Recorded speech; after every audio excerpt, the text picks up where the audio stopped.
खोलिला हीराकुदर आउ 3टी गेट जल भंडार रे जलस्तर बढ़ुथिबारु आज आउ 3टी गेट खोला जाइछि। पूर्वरु 4टी गेट खोला जाइथिबा बेले एबे आउ 3टी गेट खोलिछि। वर्तमान मोट 7टी गेट देई बन्या जल निष्कासित हेउछि।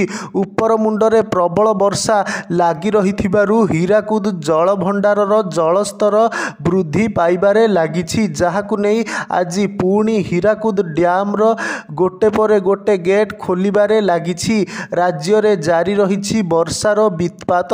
बंगोपसागर रे लघुचाप जोगु वर्तमान राज्य तथा देशर विभिन्न स्थान रे मध्य वर्षा लागी रहिछि। सेपटे आज प्रबल वर्षा नहीं 13 जिल्ला को येलो वार्निंग जारी करिछि पाणीपाग विभाग। पुरी, खोर्धा, कटक, जगतसिंहपुर, केन्द्रापड़ा, भद्रक, बालेश्वर, मयूरभंज, केन्दुझर, अनुगुल, नयागढ़, ढेंकानाल, गंजाम जिले में घड़घड़ी सह प्रबल वर्षा संभावना रही।